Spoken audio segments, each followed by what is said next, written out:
Hi guys, it's Vanessa coming to you from the garden just northwest of Austin, Texas in the burbs. And today we're going to go over everything that you can plant in Texas in April. It's been pretty warm lately, although we did get some much needed rain. I hope wherever you're at in Texas that you at least got a little bit of a soak. And I was able to collect about 140 gallons of rainwater, so I'm really happy about that. But it looks like summer is going to get here pretty quickly with the way these temps have been going as soon as those cooler days went away. So let's go over what it looks like to watch the forecast to see what you should be planting and whether you should skip over planting something that is more of a spring vegetable and get ready for rolling into the hot summer months, and what it looks like in my garden this time of year at the end of March. If you'd like to see a video where I went ahead and went over my full garden layout and my garden plan for the spring, how I transition from late winter to early spring to early summer, check out the video that's linked above here. So let's go over the seeds that you could take out of a packet right now and direct sow into the ground and get a harvest, because it's not too late to do that.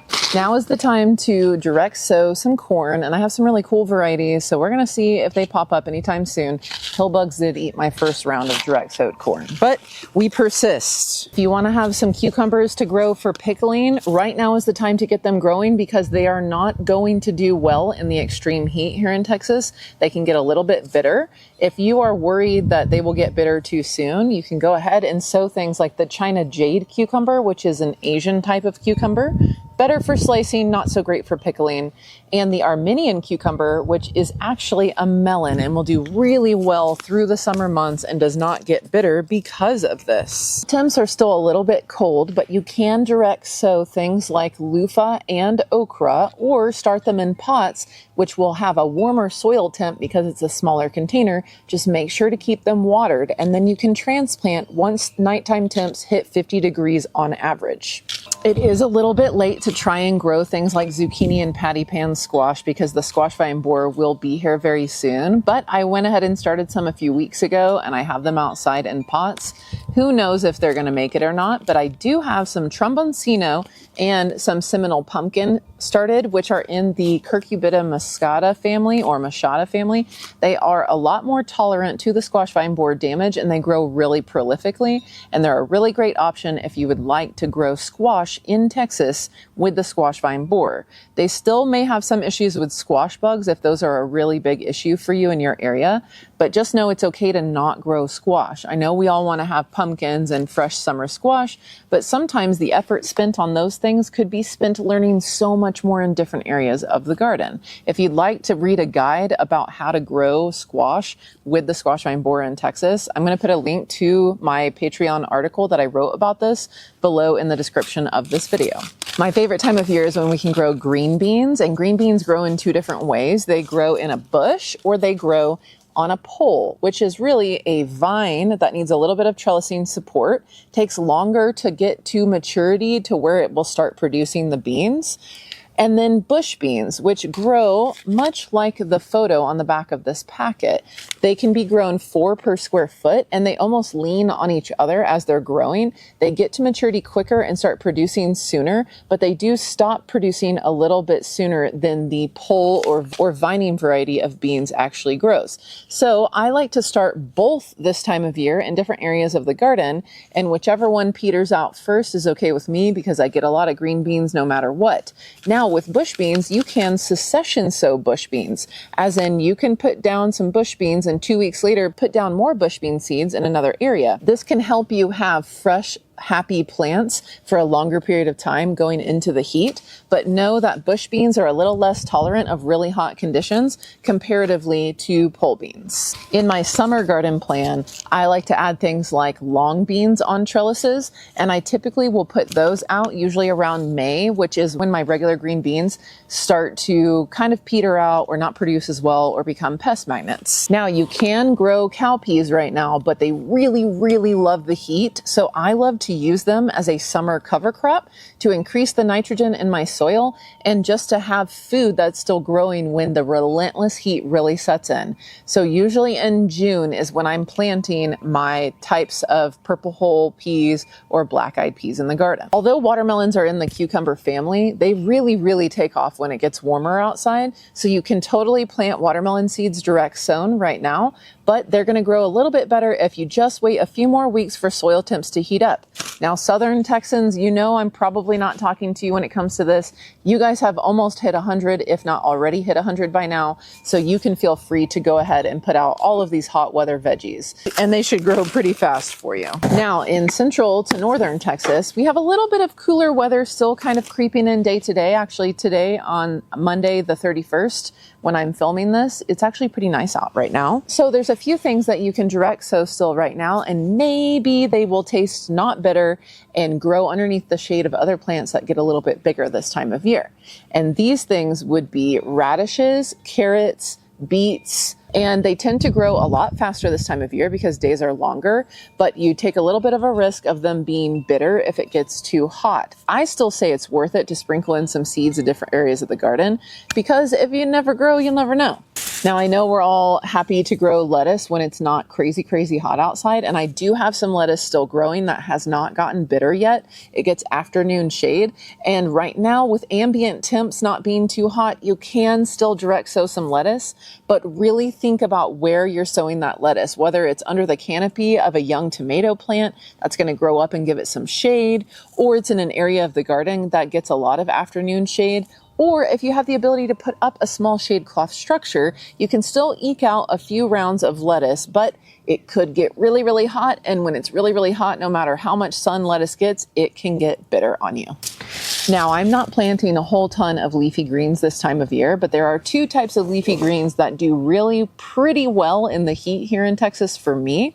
And that would be Swiss chard and Tuscan kale. I could direct sow this Tuscan kale, or I could start some in pots and transplant it out if there's not areas in the garden that I have it available. You'll see in my garden tour that I do still have some Tuscan kale growing, but it has started to bolt because of the major swings in temperatures that we have. And it doesn't taste bad when it bolts, which is really nice because a lot of things taste bad when they start to go to flower and to seed, which is what bolting is. But I think I may want to start a couple more so I can have some healthier plants going into the summertime and keep up the variety of leafy greens that I have in the backyard. Now, I've been growing cilantro in my garden for the last few months, and I let it go to flower this time of year. One, because I'll still eat it because I love cilantro and I don't care if it's bolted and gone to flower. But two, those tiny white flowers bring in predatory wasps. And not the kind that sting people, but the kind that will go in and take care of some of the nastier pests that like to hang out in the garden. So this time of year, I always like to have different types of small flowering plants to get a good variety of pest control in the garden naturally by using an integrated pest management system. That being said, I have some cilantro that's volunteering as young plants in the mulch around my garden beds, and it leads me to think maybe I should go ahead and sow a few more cilantro plants in an area where they'll get afternoon shade just like the lettuce. And that can be a great way to still have other herbs in the garden. But cilantro does not love the heat, so the hotter it is and the more sun it gets, the sooner it will go to flower and seed and bolt. You can transplant a ton of different herbs right now and direct sow things like basil. Basil does not love cold nights, so I like to direct sow it in the spring, and when it germinates and comes up, it usually means that it's warm enough for it. I find if I start basil inside and transplant too soon, it will wilt or get really ugly and have some fungal issues because it does not like the colder night temps. As far as other types of edible herbs or things that you might use for tea, you can definitely start some lemongrass seeds right now. And if you're starting lemongrass from seed, go ahead and sprinkle it on the surface of your soil. And they are so tiny in sprouts, I like to start them inside and then transplant them out when they get big enough. And one seed equals one leaf of lemongrass. Now that plant can multiply and get bigger, but you can feel good sprinkling it like a grass seed. I do also have some roselle hibiscus that I have started from seed, but I have it in pots in my greenhouse so that the soil temperatures stay warmer because this is in the okra family, so it really likes the heat. Now the best thing about spring is it's time for you to go ahead and plant a lot of flower seeds so you can feel good about direct sowing things like French and African marigolds, be sure to know which type you are planting because French marigolds stay dwarf and African marigolds can get up to 4 to 5 feet tall. Gomphrena or amaranth, which are both in the same family, are beautiful sprays of color that can actually be used for dried flower arrangements or fresh flower arrangements. And Gomphrena grows really great as a bordering flower plant throughout the garden. And my favorite flower of all time, which was my gateway drug into flower growing, was the zinnia. And I have direct sowed some zinnias and they're starting to come up right now. I'm really excited because this is what gives my garden so much whimsy and color. Celosia is also another hot weather flower that gives really beautiful sprays and is not in the ochre family, but behaves very similarly. So it can handle really hot heat and still give beautiful flowers because it has a taproot where it can access water sources and maintain its water during the day when it's really, really hot outside. Now let's go over the things that you can feel good about transplanting into the garden right now, because it is too late to get tomatoes started from seed if you want them for the early summer harvest, but you could start tomatoes from seed in June to July to have a fall harvest. Now it is also a little too late to start, well, it's very late to start peppers and eggplant from seed for an early summer harvest, but we have such a long growing season that you could start both of those plants from seed now and transplant them out when they're old enough, and you will get a harvest whenever they reach that mature level. This is what some of my tomatoes look like, and I've already transplanted a few into the garden right now, and they're just in solo cups. I'll probably be giving away or trading a lot of these for other things, but a lot of the tomatoes I'm growing this year are going to be dwarf tomatoes, and so I'll be growing a lot of them in containers. Now, a few of them I'll show you I have planted along my trellises, and I have a new type of tomato kind of cage that the Garden in Minutes company came out with, and it's extra tall with an extension on top. So I'll be using that on a few of my tomatoes as well. I'm pretty stoked to be able to try that out because having a good trellis option that can be stored away easily outside of the season is like super awesome.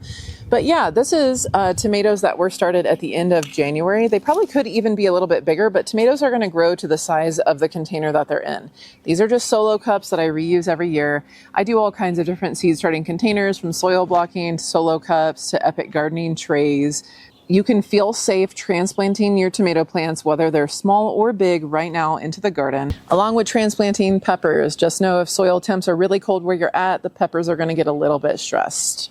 And now it's time to do a tour of the garden so you can see what everything is looking like right now, because the tea garden and the cottage garden and the fig tree and perennials and blackberries are all waking up. So I can give you a good idea about what things looked like before in the winter and what they look like now. If you planted garlic, white potatoes, or bulbing onions when you were supposed to, which would have been garlic in the fall, bulbing onions by the end of January as live plants, which look like green onion bundles, and potatoes by mid to late February, then this is what they probably should look like in your garden right now. So here's my bulbing onions, and then I have some perennials in this area. They've gotten pretty big, and then these are some white potatoes that I planted in the same spot. Now, one of my onions is bolting, which is problematic. It probably means I won't get that big of a bulb, but I'm going to cut it off anyways. But the biggest thing right now is to make sure that your soil is not super compact around the base of the stem of your bulbing onions.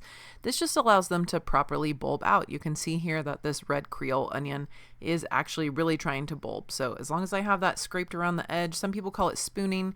I just wrap my finger around it and open up the soil if it's a little compact. Good to go. And then my potatoes have kind of come in at different stages, but they're doing pretty well. And then I've got some raspberries coming back from the dead. Didn't think that would happen. And some native dewberry. I've mixed in random wildflowers. I've got some milkweed, some tuberosa milkweed, and elderberry I'm rehabbing, and then lots of poppies and bachelor buttons. And then my blackberry vines are flowering and setting lots of little blackberries, so pretty happy about that. This whole area has really filled out a ton. There is my comfrey that's come back in the back there, and then it's time for the yarrow to get nice and tall and start flowering, which brings in even more pollinators in this area. If you saw my winter video, this is a stark contrast from what it looked like. Now, I pretty much have volunteer sunflowers and flowers everywhere, and then perennial flowering things coming back, but I also have loads of garlic and a few cabbages mixed in. This is an update on my strawberry tower, one of the strawberry towers. and it looks like it's starting to set fruit. You know, I feel like it's taken a while. I feel like they struggled a little bit for a while, but I've got a lot of lettuce still and some strawberries, and it looks like we've got our first actual strawberry of the season. And then I took the layer of this planter and put a bunch of herbs in the top. Now here's my blueberry pots. They're doing pretty well. I'm about to pot them up into larger pots, but for the most part, they're starting to set a lot of blueberries. And this is the other end of the garden, which is where I put some bush beans, but I have lots of herbs and flowers. This is borage that reseeds itself every year. And my lemongrass is coming back from the dead. And then I have calendula finally starting to flower. This area gets a lot more shade, as you can see. But I have a pond here, and there's a cute little anole trying to run away from me. I've got some daffodils that I'm loving. And then I have things like chamomile is flowering. I have some bluebonnets, and I popped in a few salvias that are going to take over once the chamomile is done in this area. But really excited to have my tea garden popping off again in this location of the garden. I also have lots of like lemon mint and some different like tulips and flamacanthus and some amaranth and all that fun stuff. Zinnias over here. And then in the raised beds, I have my patch of celery, and then I have tomatoes, and I threw in some baby bok choy seedlings just to fill in the gaps, and lots of basil coming up that I planted right next to some tomatoes. I did these tomatoes 1 per square foot. They're a San Marzano. I've got a big old kale here still from the winter, and I lopped the top off of these Tuscan kale. We're going to see if they keep growing. And I have pole beans that are going to share the trellis with these tomatoes, and I have a bell pepper that's coming back from overwintering, and some more potatoes in some 5-gallon pots. And a beautiful little ladybug hanging out, probably eating aphids. There's a lot of aphids right now. And then these are the rest of the pepper plants. They look skeletal, but they're coming back to life. This calendula is really doing well. This pepper needs to be staked, but I repeated the same tomato, basil, pole bean situation, but this area is where corn was planted. And then I've got cilantro that I let go to flower. It brings in the predatory wasps. A lot of predatory insects love tiny little white flowers. So I let her go. And then I have some 5-gallon buckets of peppers doing well. Tuscan kale still doing really pretty. Lots of leftover carrots. And then I've got this broccoli that won't stop. Every time I cut it, it gives me more heads. But now it's becoming an aphid magnet, which isn't the worst thing because all these ladybugs are really building up a population on them. But I'm going to only leave them in here long enough to kind of do that purpose, and then I will pull them. Now, this area has pole beans, but also has a loofah, and it's going to be like a race to who takes over the trellis. And then I have lots of little beet sprouts coming up, some coral honeysuckle. This is coming out of an herb bed that I have on the outside of this raised bed. It's mainly goldenrod now, but there's some mullein. I have delphinium, stevia, and lemon verbena. And then these beds still have the remaining kind of Brussels sprout plants. They're getting a little bitter and getting some aphid action, so I'll probably pull them pretty soon. The peach tree in my front yard is doing pretty well so far. It's loaded with peaches, but let me show you what it looked like when it was full of flowers. The flowers only last for about 5 to 7 days on this type of tree, but they are absolutely stunning when they pop off. I have seen stone fruit trees where the flowers are a lot more prolific than on this tree, but I promise this is what it looks like every year, and pretty much every year we're getting a pretty good harvest. Right now it looks like we have a lot of fruit set happening, and I'm thankful we got the rain just in time to help with the fruit set, but I may have to supplementally water this if we don't get any more rain. This is my potted dwarf mulberry, and it's second year, and it's covered in mulberries. Very cool. That's a different shot of kind of the in-ground cottage garden, and I got some new Greg's Mist and this pink lipstick salvia. And then this is the garlic tower. This is where we're at. It's doing pretty good. I would say the lower tiers are doing worse, but it's also a different variety on the lower tiers. So I don't know if it's just because that variety sucks or if this tower it's not the best choice. And then here's a citrus tree. I just got a Miho Satsuma from Costco, and then I've got some key lime, Meyer lemon, and an orange tree. And here's one of the larger key limes that are on this tree. So they're doing pretty good. I got them over here by my fish pond that I still need to learn how to take care of. And then I have a lonesome little asparagus pot, and this asparagus is actually 3 years old, so we're going to eat some of it. If you haven't had homegrown asparagus, you need to plant some because it is the sweetest, most tender, amazing asparagus you'll ever have. I do have a lot of those dwarf tomatoes in pots. And then I have a spot where I sowed like a ton of cucumber seeds. I'll be thinning these out, but they are going to cover this trellis here. I've got some radishes along with carrots, and I randomly put some tomatoes and peppers mixed in here. But yeah, I'll be planting more radishes right next to these cucumbers as a good companion plant. And these guys will hopefully take over this trellis. And yeah, I'm just going to keep filling things in with direct sowing, and my herb bed is doing really well. We've got garlic, rosemary, oregano, thyme, catnip, lots of dill that I reseeded, and some sage, and then finally some successful lavender. And that's where everything's at right now. I also have been slowly setting up one section at a time my garden in minutes irrigation to connect it to my backyard hose bib.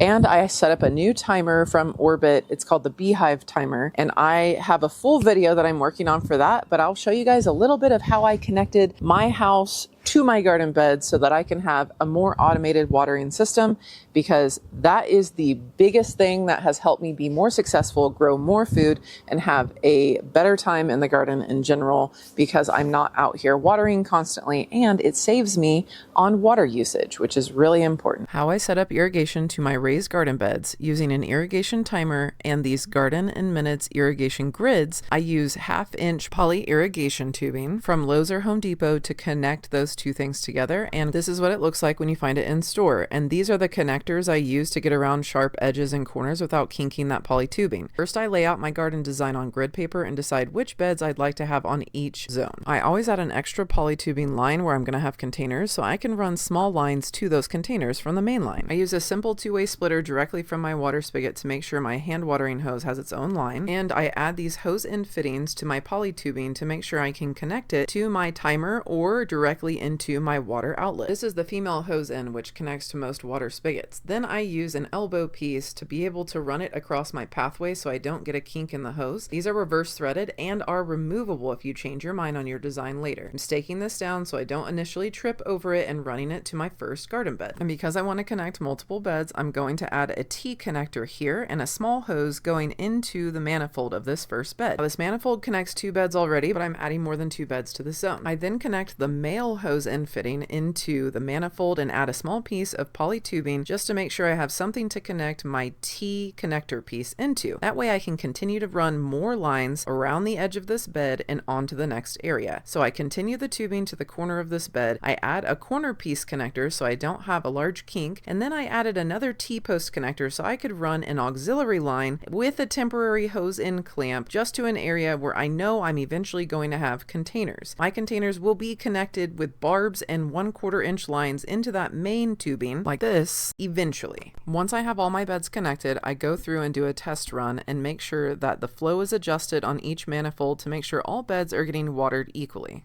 Now, I don't trench my tubing, but my grass grows really quickly over this tubing, so we won't trip. I know it feels like summer is coming, but it's not too late for you to go out there and put some seeds in the ground. So I hope this video has instilled a good sense of confidence, or at a minimum, demystified gardening in Texas just a little bit for you. I encourage you to try new things, even if you're going to fail, because remember, if you never grow, you'll never know.